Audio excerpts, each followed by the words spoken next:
Sure, let's begin.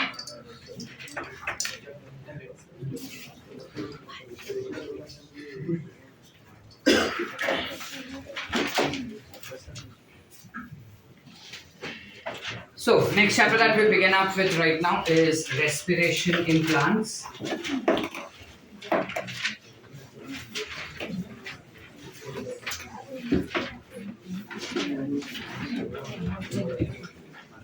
Now, very firstly, how do plants respire? Means जब वो respiration करता है, तब what does it take in and what does it give out? CO2 release करता है और oxygen लेता है, या ऑक्सीजन लेता है और CO2 रिलीज करेगा? It takes in oxygen and gives out carbon dioxide. So pretty much in similar manner as we respire, even plants respire. ठीक है, बचपन में अपने को थोड़ा ऐसा कंफ्यूजन क्रिएट किया था स्कूल वालों ने, जहाँ पे बोलते थे कि प्लांट्स जो है रेस्पिरेशन के समय पे कार्बन डाइऑक्साइड अंदर लेते हैं और ऑक्सीजन बाहर लेते हैं, उल्टा रेस्पिरेशन करते हैं. गलत है. That is photosynthesis that it does. ठीक है, generally during respiration plants will respire in exactly same manner as animals do, where it is taking in oxygen and giving out carbon dioxide. ठीक है, तो अभी रश्मि बोलते हैं फिर हमको क्यों ऐसा उल्टा और हम क्यों देख नहीं पाते तो कार्बन डाइऑक्साइड रिलीज कर रहा है. दैट्स बिकॉज बेटा प्लांट्स के अंदर जो रेट ऑफ रेस्पिरेशन होता है वो हमारे जितना रिग्रेस नहीं होता. समझ पा रहे? हम जितना एनर्जेटिकली बोलो या फिर हम जितना खूंखार तरीके से रेस्पिरेशन करते हैं, उतना रिग्रेस या उतना इफेक्टिव या उतना प्रोमिनेंट रेस्पिरेशन प्लांट्स में नहीं होता. रीजन, प्लांट्स में एनर्जी का उतना जरूरत नहीं है जितना एनिमल्स को होता है. एनिमल्स बात करते हैं, ठीक है, एनिमल्स खाना खाते हैं, एनिमल्स डाइजेशन करवाने के लिए चाहिए, एनिमल्स को चलने के लिए, घूमने के लिए, कूदने के लिए, दौड़ने के लिए, काफी सारे रीजंस के लिए एनर्जी चाहिए होता है एनिमल्स को. वहीं पे अगर प्लांट्स का बात करो तो it requires energy only for growth and metabolic activity. That's it. ना वो बात करता है, ना वो हिलता है, ना वो लोकोमोटेट करता है. So in that specific region plants का एनर्जी रिक्वायरमेंट कम होता है, जिस वजह से वो रेस्पिरेशन भी हमारे से कम करता है. एंड थस प्लांट्स के अंदर रेस्पिरेशन आज तक अभी हम ज्यादा ढंग से पढ़े नहीं है या डिटेल में हमको बताया भी नहीं गया स्कूल लेवल पे. आज हम इस चैप्टर में थोड़ा डिटेल में देखेंगे कि प्लांट्स के अंदर रेस्पिरेशन कैसे होता है. ठीक है, हमारे बॉडी में रेस्पिरेशन के लिए we have a respiratory system. Plants do not have respiratory system as such. उनके पास nose, lungs, larynx, pharynx, lungs जैसा, गिल्स जैसा कुछ नहीं होता. Right? They have something called as stomata for their respiration, या फिर वी से एक्सचेंज ऑफ गैसेस. जैसे हमारे बॉडी में हीमोग्लोबिन होता है, हमारे बॉडी में एल्वियोलाई होता है, लंग्स होता है, जो गैसियस एक्सचेंज कर पाता है बेटा, प्लांट्स के अंदर वो चीज नहीं होता. Within plants they will have something called as stomata. ठीक है. अब ये भी चीज एक ऐसा है जो बचपन से हम पढ़ रहे हैं कि प्लांट्स के पास स्टोमाटा होता है. स्टोमाटा क्या है बेटा? छोटे छोटे से ओपनिंग्स है जो प्लांट के लीव्स के ऊपर, मेजॉरिटी प्लांट्स के लीव्स के ऊपर दिखाई देते हैं. ठीक है, अब इनमें अगर हम डाइकॉट प्लांट का बात करें, if you talk about dicot plant, इनका एक अपर सरफेस होगा और एक लोअर सरफेस होगा.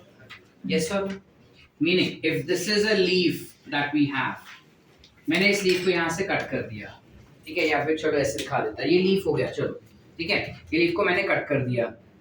अब कट करने के बाद मैं उसको ऐसे देख रहा हूँ. समझ पा रहे? दिस वाज लीफ, इसको कट किए, अब हम ऐसे देख रहे हैं उसको. अगर मैं उसको ऐसे देख रहा हूँ तो ये अपर सरफेस हो जाएगा, ये लोअर सरफेस हो जाएगा.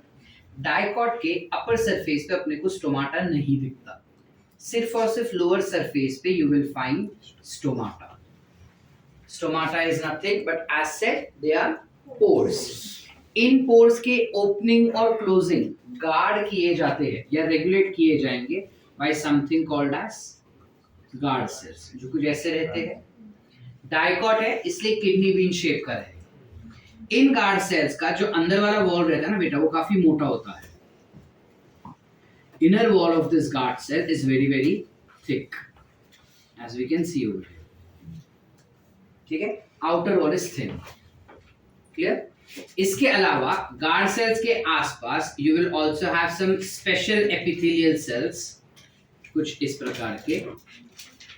These are called as subsidiary cells. काय म्हणतात याला आपण? You call it as subsidiary cells. This is guard cell.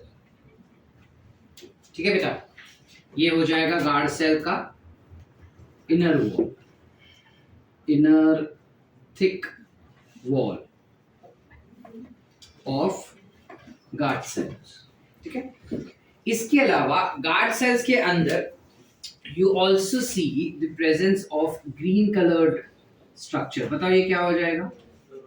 Very good. Guard cells के पास ना क्लोरोप्लास्ट भी होते हैं उसके अंदर. क्लोरोप्लास्ट का क्या काम हो जाएगा? क्या हो जाएगा? हाँ, photosynthesis. What is the role of chloroplast? So guard cells will perform photosynthesis in that. जब वो photosynthesis करता है तब उस पर्टिकुलर पीरियड के दौरान गार्ड सेल्स जो रहते हैं they are responsible for production of glucose molecule. अब जब वो ग्लूकोज मॉलिक्यूल बना रहे हैं बेटा, उसमें क्या करता है? वो कार्बन का चेन बना रहा है, 6 कार्बन चेन. यस और नो? यस. तो 2 कार्बन के बीच में जो बॉन्ड बनता है ना, उस बॉन्ड के अंदर वो एनर्जी को स्टोर करके रखता है. It is storing energy between the carbon bonds. Do we understand? कि नहीं समझे? जब कभी भी प्लांट फोटोसिंथेसिस करता है, फोटोसिंथेसिस में वो कार्बन का चेन बनाता है. तो जब 2 कार्बन बाइंड किए जाएंगे by carbon bond, that bond will have lot of energy stored in them. तो रेस्पिरेशन के दौरान यही बॉन्ड को तोड़ दिया जाएगा and energy will be released. Did we understand?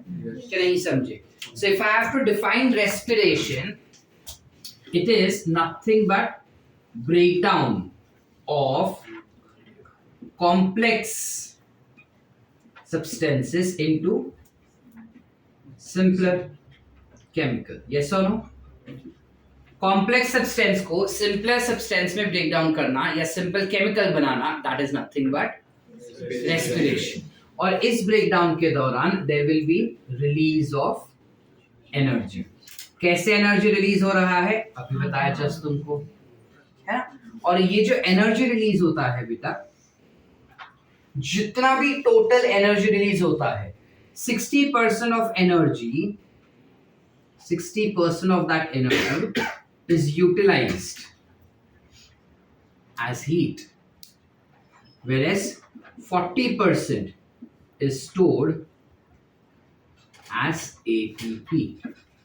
समझ पा रहे हैं? यानी जब कभी भी प्लांट्स या फिर एनिमल्स, देखो अभी जब हम पढ़ रहे हैं इस चैप्टर में, वो प्लांट्स और एनिमल्स में सेम प्रोसेस होता है. So what we are studying in plants, you may imagine that same thing is happening in your cells also. ठीक है. तो यहाँ पर क्या हो रहा है कि जब कभी भी कॉम्प्लेक्स केमिकल को तुम छोटे केमिकल में तोड़ रहे हो तो कुछ एनर्जी रिलीज होता है. क्यों रिलीज होगा गौरव? बिकॉज कार्बन बॉन्ड्स टूट रहे हैं. जब कार्बन बॉन्ड्स टूटता है एनर्जी रिलीज होता है. एनर्जी रिलीज हुआ, that released energy will B bifurcated in 2 parts. 60% of the released energy will be in the form of heat. That is kept in your body as well as in plant body. ये heat किस काम का sir? ये heat energy को वो हमारे body में thermo regulation के लिए काम करते हैं. थर्मो रेगुलेशन म्हणजे काय? बॉडी के टेम्परेचर को मेंटेन करना. और प्लांट्स में भी मेटाबॉलिक रिएक्शंस के लिए वो इस्तेमाल किए जाते हैं. बचे हुए ATP, 40% of the energy will be stored in the form of ATP, which will be utilized whenever it is required. यहाँ तक क्लियर है बेटा? Yes. Any doubts so far? चले आगे. However, जब कभी भी हमें कॉम्प्लेक्स कंपाउंड को ब्रेक करना है into simple compound, it will require oxygen. बिना ऑक्सीजन के ये ब्रेकडाउन, कंप्लीट ब्रेकडाउन नहीं होगा. बिना ऑक्सीजन के कॉम्प्लेक्स केमिकल का सिंपलर ब्रेकडाउन जब हम कर रहे हैं तो कंप्लीट सिंपल ब्रेकडाउन नहीं होता, पार्शियल ब्रेकडाउन होगा. So if I want a complete breakdown, I will require oxygen. ठीक है. और ऑक्सीजन कहां से आएगा? By stomata, gaseous exchange. हमारे बॉडी में भी सेम चीज होता है। हमारे बॉडी में भी कॉम्प्लेक्स कंपाउंड को सिंपलर कंपाउंड में ब्रेक कर रहे हैं। जब कॉम्प्लेक्स कंपाउंड को सिंपलर कंपाउंड्स में ब्रेक कर रहे हैं हम हमारे बॉडी के अंदर, तो during that particular condition we are breathing, we are respiring, है ना। हम ये क्यों करते हैं? ताकि ऑक्सीजन हमारे बॉडी में जाए, वो ऑक्सीजन हमारे सेल्स के पास जाए, और सेल्स के अंदर अभी जो सुबह नाश्ता करके आए ना हम, वो नाश्ते को तोड़े, वो नाश्ते का कॉम्प्लेक्स कंपाउंड को तोड़ के उसमें से एनर्जी जनरेट करना है। तो उसको तोड़ने के लिए ऑक्सीजन चाहिए होगा। समझे कि नहीं समझे? हम क्यों तोड़ना चाहते हैं उसको? ताकि हमको एनर्जी मिले। उसको तोड़ने से एनर्जी कैसे मिलता है सर? क्योंकि हमको सिखाया गया है कि फोटोसिंथेसिस के दौरान जब कार्बन चेन बनता है तो कार्बन बॉन्ड में वो एनर्जी रहता है। जो एनर्जी चाहिए तो वो बॉन्ड ही तोड़ना होगा ना। समझे कि नहीं समझे? Are we clear? So with that respect क्या मैं कह सकता हूँ कि जितना लंबा कार्बन का चेन उतना ज्यादा एनर्जी, जितना छोटा कार्बन का चेन उतना कम energy. Yes sir no? With that जब हम बात करते हैं रेस्पिरेटरी सबस्ट्रेट का, रेस्पिरेटरी सबस्ट्रेट अगर हम बोले, तो हमारे पास 3 ऐसे केमिकल्स है जो एनर्जी दे सकते हैं। सबसे पहले यू हैव लिपिड्स, जिसका बहुत लंबा चेन होता है कार्बन का, जिस वजह से they provide us with highest energy. सबसे ज्यादा एनर्जी अगर कोई केमिकल अपने को देता है तो that chemical is always lipid. ठीक है। Second highest will be carbohydrate, and least energy, सबसे कम एनर्जी अगर कोई देता है तो वो होता है protein. It provides us with least amount of energy. सबसे कम एनर्जी प्रोटीन से मिलता है। ठीक है। और सबसे ज्यादा किससे मिलेगा बेटा? लिपिड से मिल रहा है ना। सपोज सृष्टि ना रास्ते से चल के जा रही है, ठीक है, मार्च अप्रैल मई का महीना आ गया है, जब धूप बहुत ज्यादा है, तो सृष्टि रास्ते से चल रही थी और सन इतना ज्यादा था, गर्मी इतना ज्यादा था कि वो डिहाइड्रेट होकर गिर गई। अब जब वो डिहाइड्रेट होकर गिर गई, क्योंकि लिपिड ज्यादा एनर्जी दे रहा है, हमें चीज का क्यूब रखना चाहिए ना उसके मुंह में, कि ले तू चीज खा, फैट्स खा, तेरे को ज्यादा एनर्जी मिलेगा, तो तू ज्यादा दूर तक चल के जा सकते है अगर तेरे को जाना है तो, या साइकिलिंग करके जा सकती है। बट हम देते हैं क्या चीज क्यूब? हम क्या देते हैं? Glucon D, chocolates. यस और नो? व्हाई? करेक्ट। जब हम कार्बोहाइड्रेट का बात करते हैं बेटा, ये ज्यादा एनर्जी नहीं दे पाता, जितना लिपिड दे रहा है उतना नहीं दे पाता, but it becomes the quickest source of energy. यानी अगर अपने को इंस्टेंट एनर्जी चाहिए रहेगा ना, तो हमेशा उस इंसान को हम कार्बोहाइड्रेट देंगे। समझे? ऐसा क्यों सर? क्योंकि ये केमिकल को तोड़ना आसान है, इस केमिकल को तोड़ना आसान नहीं है। ज्यादा डिटेल्स ऑफ केमिस्ट्री हम नहीं जाएंगे, बायोमोलिक्यूल में कर चुके हैं और तुम ऑर्गेनिक केमिस्ट्री में भी डिटेल्स पढ़ चुके हो। जो लिपिड्स होते हैं उनका स्ट्रक्चरल ऑर्गेनाइजेशन कुछ ऐसा होता है कि उनको तोड़ना डिफिकल्ट होता है, और कार्बोहाइड्रेट का ऐसा होता है कि उनको तोड़ना आसान हो जाता है, जिस वजह से हमेशा कोई भी लिविंग ऑर्गेनिज्म इस धरती पे हो, अगर वो रेस्पायर करता है, जो करेगा ही लिविंग है, तो वो हमेशा कार्बोहाइड्रेट्स को ही प्रेफर करता है एज सोर्स ऑफ एनर्जी। समझ रहे हो कि अगर सामने चीज रखा है और चॉकलेट रखा है, उसे एनर्जी चाहिए तो हमेशा चॉकलेट ही लेगा, वो चीज नहीं खाएगा। समझ पा रहे हैं? एंड इसमें भी we will have glucose, which is most preferred। Carbohydrates में भी हम ग्लूकोज को सबसे ज्यादा प्रेफर करते हैं कि उसी से एनर्जी चाहिए हमको। इसलिए जो एनर्जी ड्रिंक्स भी होते हैं ना, वो होते हैं ग्लूकॉन डी, ग्लूकॉन, ग्लूकोज, ऐसे नाम वाले। हम ग्लूकोज ही पिलाते हैं। व्हाई? बिकॉज हमारा सेल ग्लूकोज को तोड़ने में काफी ज्यादा एफिशिएंट होता है। लाइकवाइज प्लांट्स में भी, प्लांट्स के सेल्स ग्लूकोज को काफी आसानी से तोड़ लेता है। समझे बेटा? Any doubt so far? Are we clear? अच्छा, ग्लूकोज को तोड़ने से हमें क्या मिलेगा? एनर्जी। जितना भी एनर्जी मिला उसका हमने कहा 60% हीट कन्वर्जन हो जाएगा, उसका 40% एटीपी बनेगा। ATP is what? Correct. ATP is nothing but adenosine triphosphate. अच्छा, इसे हम एक और नाम से भी बुलाते हैं, डैश ऑफ सेल। बताओ क्या? एक गधे। Mitochondria is power house of cell. ATP क्या होता है?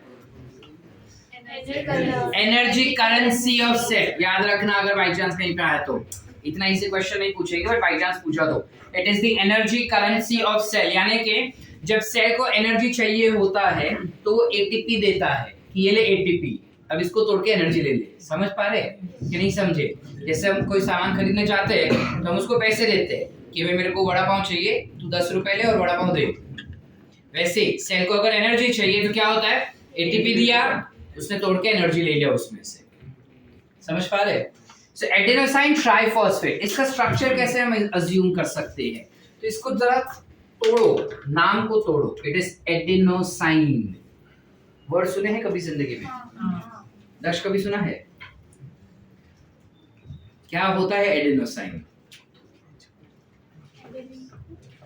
एडेनाइन प्लस, रश्मि मार खाएगी, कल ही पढ़ा था तुझको ये। Adenine plus sugar. कौन बोला? Adenine plus sugar. Which sugar? Ribose sugar या deoxyribose sugar?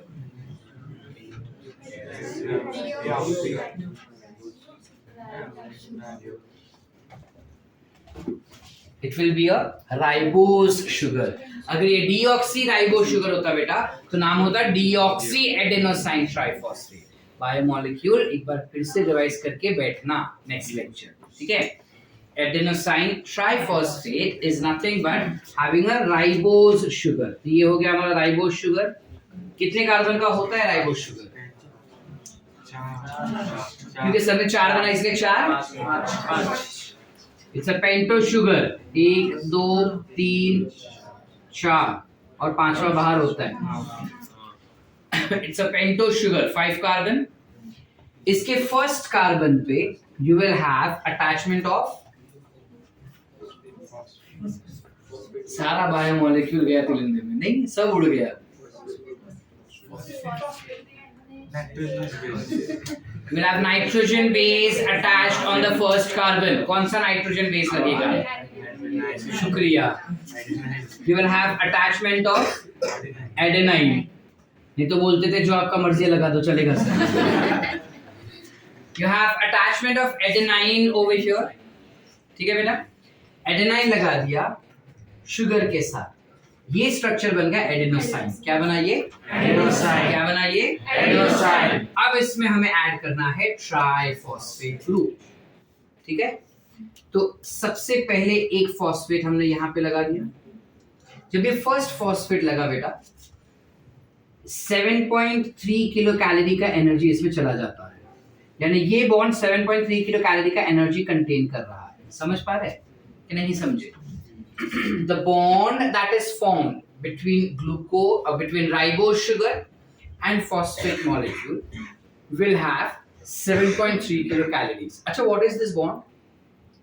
Phosphoester bond. You call it as phosphoester bond. So first phosphoester bond जो बना है that is responsible for having 7.3 kilocalories का energy. आप clear बेटा? This so form will be classified as adenosine. एक ही phosphate है तो mono 1 phosphate. क्या? Adenosine monophosphate. क्या बोलेंगे? Adenosine monophosphate. अच्छा, इसको मैंने एक और फॉस्फेट लगा दिया,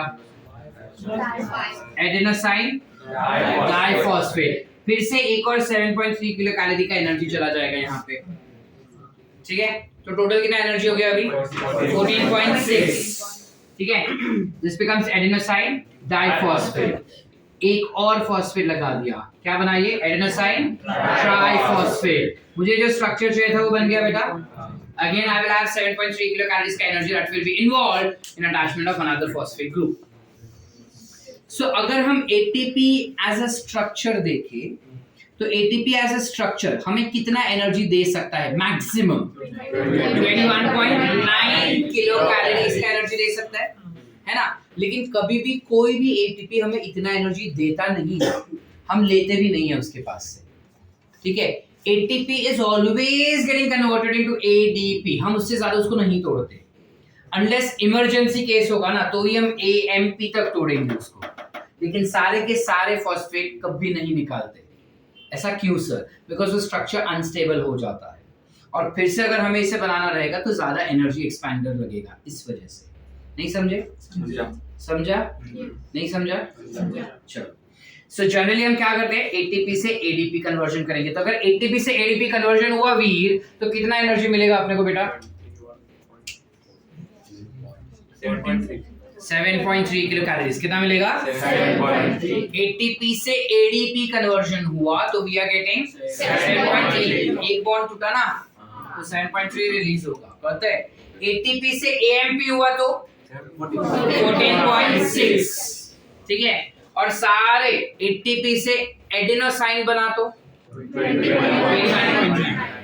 लॉजिक कॉल है सर्वांना, कोणतीही डाउट आहे? सॉर्टेड? जाऊया पुढे। Doctor Harshal sorted? पक्की बात बेटा, चले आगे। ये एटीपी कहाँ बनता है? स्ट्रक्चर याद है? यस और नो? यस। अच्छा, for all those who join late, do you know the structure of mitochondria? Late join किया दक्ष? तेरे जितना लेट किसी ने ज्वाइन नहीं किया बेटा। माइटोकॉन्ड्रिया का स्ट्रक्चर आता है अपने को नहीं आता? चलो let's revise the structure mitochondria का। माइटोकॉन्ड्रिया के पास दो मेम्ब्रेन होता है, एक आउटर मेम्ब्रेन और एक inner membrane. Outer membrane freely permeable होता है, यानी कि कोई भी चीज अंदर से आ सकता है, कोई भी चीज बाहर जा सकता है, रिस्ट्रिक्शंस नहीं रखा उसने। अंदर वाला जो मेम्ब्रेन रहता है वो कैसा रहेगा? सिलेक्टिवली परमिएबल, और काफी सारे फोल्ड्स दिखाई देते हैं उसके अंदर, कुछ ऐसे। यस और नो? इन फोल्ड्स को हम क्या कहते हैं? We call it as crystal. और अंदर वाला membrane obviously as said it is selectively permeable, सबको अंदर नहीं जाने देगा। जो जो चाहिए वही अंदर आएगा, जो जो नहीं चाहिए वही बाहर जाएगा, ठीक है। कैसे फोल्ड्स क्यों होते हैं उसमें? ताकि सरफेस एरिया बढ़ा सके। क्यों ज्यादा सरफेस एरिया चाहिए? Production of ATP. ये क्या लॉजिक बना कि मैं फोल्ड ज्यादा रखूं तो एटीपी ज्यादा, तो मैं बाहर वाला भी फोल्ड करना चाहिए था ना, तो और ज्यादा सरफेस एरिया बनता था। करेक्ट। जितना ज्यादा फोल्ड रहेगा उतना ज्यादा इसके अंदर हम ये लॉलीपॉप जैसे स्ट्रक्चर्स रख सकते हैं। ये लॉलीपॉप जैसे स्ट्रक्चर को हम क्या कहते हैं बेटा? We call it as oxysomes, या फिर we call it as F1 particles. We call it as oxysomes या फिर F1 particles. These oxysomes or F1 particles are responsible for synthesis of ATP molecule. ठीक है, तो जितने ज्यादा F1 particles उतना ज्यादा ATP बनने के चांस। तो ज्यादा F1 particles के लिए मेरे को सरफेस एरिया ज्यादा चाहिए। इस वजह से माइटोकॉन्ड्रिया का अंदर का लेयर जो रहता है वो हमेशा फोल्डेड होगा, एक क्रिस्टल वाला रहेगा, ठीक है। अंदर का ये जो पूरा सरफेस है उसे हम क्या कहेंगे? Called as matrix. Matrix of mitochondria. Mitochondria के मैट्रिक्स के अंदर हमारे पास काफी सारे कुछ स्ट्रक्चर्स होते हैं ऐसे। क्या है ये बताओ? क्या है? These are nothing but ribosomes. What type of ribosome they are? 7PS. 7PS have two subunits, small and large. Larger subunit will be 50S and smaller will be 30S. ठीक है। एक और स्ट्रक्चर होता है इसमें, बताओ क्या? Double stranded circular DNA. ये हो गया डबल स्ट्रैंडेड और ये हो गया circular. So it has double stranded circular DNA. Clear है बेटा? कोई डाउट से? ये हो गया हमारे माइटोकॉन्ड्रिया का स्ट्रक्चर, ठीक है। अब जब हम माइटोकॉन्ड्रिया के स्ट्रक्चर का बात कर रहे हैं, इसके डायमेंशंस याद है हमको? 2-4 something. 1 to 4 micrometer or 1 to 4 micrometer. 1 to 4.1 micrometer will be its length, whereas 0.2 से 1 will be its width, will be its micrometer. Clear है बेटा? एक सेल के अंदर कितने माइटोकॉन्ड्रिया हो सकते हैं? 50 जितने रहेंगे और मैक्सिमम कितने? 50,000. मिनिमम 50 माइटोकॉन्ड्रियाज रहेंगे, मैक्सिमम यू विल हैव 50,000. सबसे ज्यादा किसके अंदर होते हैं? बर्ड्स के विंग्स के मसल्स में. ठीक है, सबसे ज्यादा होंगे. यहाँ तक क्लियर बेटा?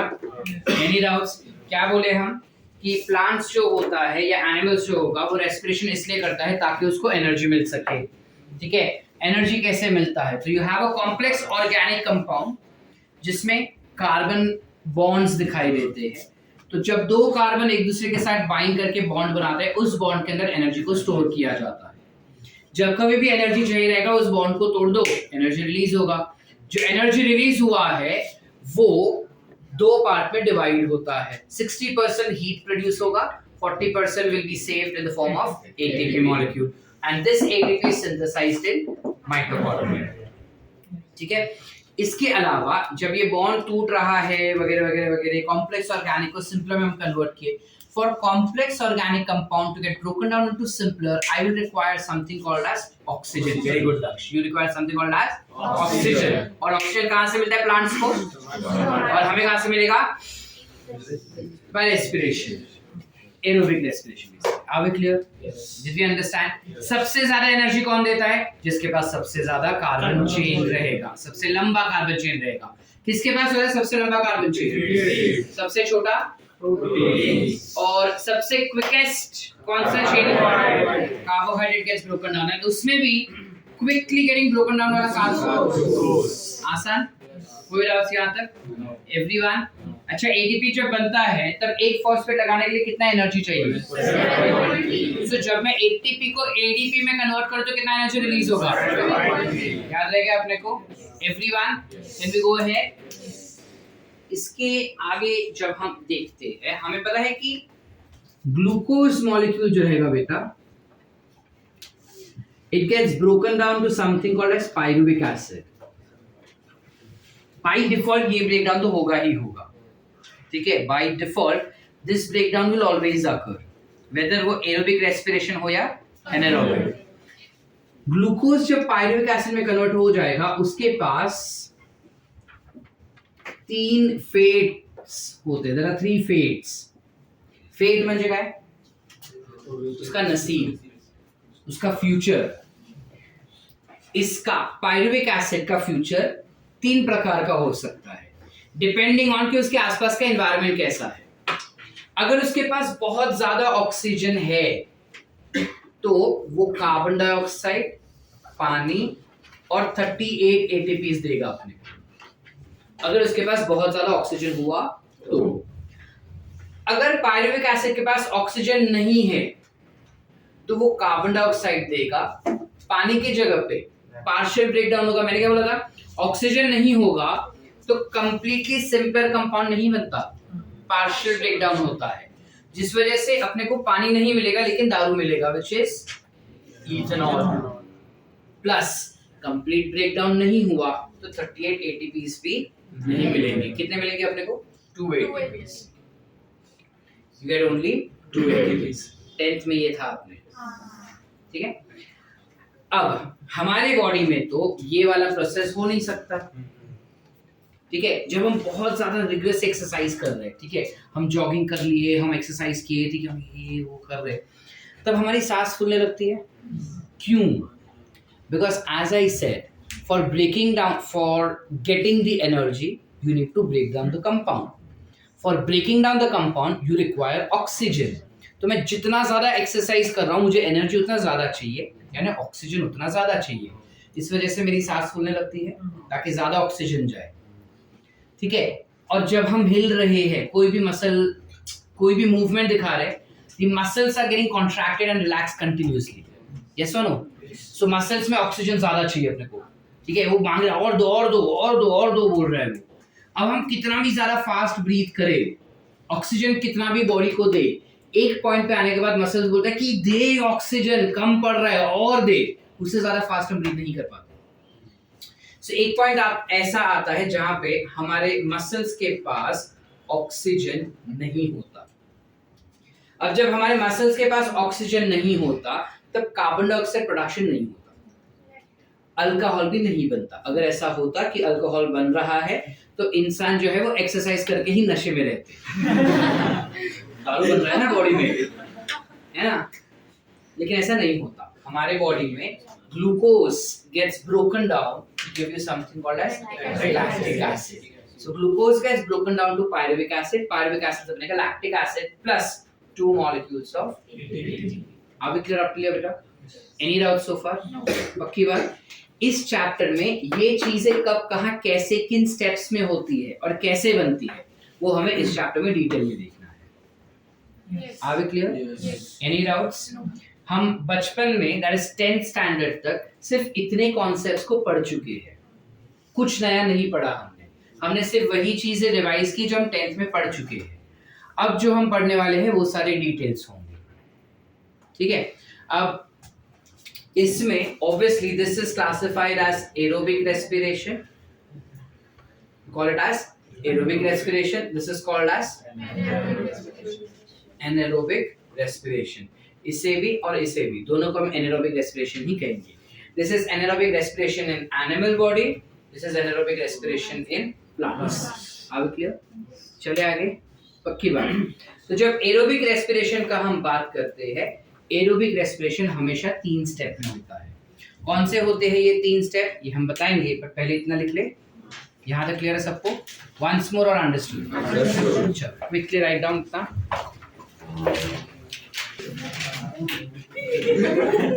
Now, going ahead, we said that whenever you want aerobic respiration, जब कभी भी aerobic respiration होता है किसी भी सेल के अंदर, तो वो 3 स्टेप में होता है। हमने कहा सबसे पहला स्टेप होता है जिसे हम कहते हैं glycolysis. The first step that we have is glycolysis. The second step that is Krebs cycle. And the third step that we have is electron transport system. ये हमको पता था, ठीक है। अब इसमें से हम फिलहाल स्टार्ट करेंगे first step, which is glycolysis. जब हम ग्लाइकोलिसिस का बात करते हैं बेटा, ये पाथवे जो होता है इट अकर्स इन साइटोप्लाज्म, ठीक है। This pathway occurs in cytoplasm of cell. कोई भी सेल हो, कोई भी सेल होने दो, वो बैक्टीरिया का सेल होगा, वो फंगस का सेल होगा, वो एनिमल का हो, वो प्रोटिस्टा का हो, वो प्लांटे का हो, किसी का भी सेल होगा, उनके सेल्स में अगर ग्लाइकोलिसिस हो रहा है, जो होगा ही, ठीक है, तो वो हमेशा साइटोप्लाज्म में ही होगा। ऐसा मैंने क्यों कहा कि वो ग्लाइकोलिसिस होगा ही? Because it is a common pathway. It is a common pathway for both aerobic as well as anaerobic. देखो उधर ऑलरेडी लिखे हम लोग कि एरोबिक रेस्पिरेशन हो या फिर एनारोबिक रेस्पिरेशन हो, ग्लाइकोलिसिस तो होगा ही। What is glycolysis? It is conversion of glucose to pyruvic acid. तुम पा नहीं लिखना, तुम पूरा लिखना, पायरुविक एसिड, ठीक है। इसे हम कहते हैं ग्लाइकोलिसिस। इस पाथवे को सबसे पहली बार डिस्कवर किया गया था, it is discovered by 3 scientist ने डिस्कवर किया था इसको, व्हिच वाज एम्बडेन, मेयरहोफ एंड पार्नस, ठीक है। एम्बडेन, मेयरहोफ और पार्नस, ये 3 साइंटिस्ट थे जिन्होंने मिलकर ग्लाइकोलिसिस को डिस्कवर किया था, जिस वजह से इस पाथवे को we can also call it as EMP pathway. We also call it as EMP pathway. करते बेटा, ये ईएमपी पाथवे जो है ना, उस पाथवे में 10 स्टेप्स होते हैं, यानी ग्लूकोज से पायरुविक एसिड एक ही रिएक्शन में नहीं बन जाता, 10 रिएक्शंस होते हैं तब जाके ग्लूकोज से पायरुविक एसिड बनाया जाता है। अब ये जो 10 रिएक्शंस है उनको हम 2 फेजेस में क्लियर करते हैं. So glycolysis takes place in 2 phase. 2 phase में ग्लाइकोलिसिस होता है. The first phase is called as preparatory phase. इसे हम कहते हैं preparatory phase, जो पहले 5 steps इंक्लूड करता है, जहां पे जो पूरा सेल है या ग्लाइकोलिसिस है वो अपने आप को प्रिपेयर करता है एटीपी बनाने के लिए. ठीक है. और बाद में आता है second phase which is called as oxidative phase. You call it as oxidative या फिर pay off phase which is having remaining 5 steps. ठीक है. पहले के 5 स्टेप्स को इकट्ठा हम कहते हैं प्रिपेरेटरी फेज, बाकी के 5 स्टेप्स को इकट्ठा we call it as oxidative या फिर पे ऑफ फेज. ठीक है. अब श्रुति पूछ रही कि सर 1 स्टेप में खत्म करो, ग्लूकोज से पायरुविक एसिड बनाओ 1 स्टेप में और खत्म कर दो. इतना सारा हमें याद रखना पड़ेगा ना अभी 10 स्टेप. हम क्यों इतना सब याद रखें? देखो, जब कोई चीज धीरे धीरे होती है तो उसका फल काफी मीठा होता है ना. अगर हम एनसीईआरटी को स्लोली पढ़े, समझ के पढ़े, तो हमें चीजें ज्यादा बेहतरीन समझती है और वो लंबे समय तक टिकती भी है, जिसकी वजह से हमें रिजल्ट्स अच्छे मिलते हैं. लेकिन अगर एनसीईआरटी ज़ुप करके पढ़ के खत्म कर दिए हम, तो प्रीटी ऑब्वियस कि उसका कंटेंट हमें रिटेन नहीं होगा ब्रेन में, मार्क्स भी अच्छे नहीं आएंगे.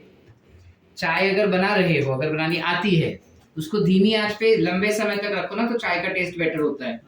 लेकिन फास्ट या फुल गैस के फ्लेम रख के फटाफट 5 मिनट में बना के निकाल दो ना तो वो चाय उतनी अच्छी नहीं बनती. बस कुछ वैसा ही है.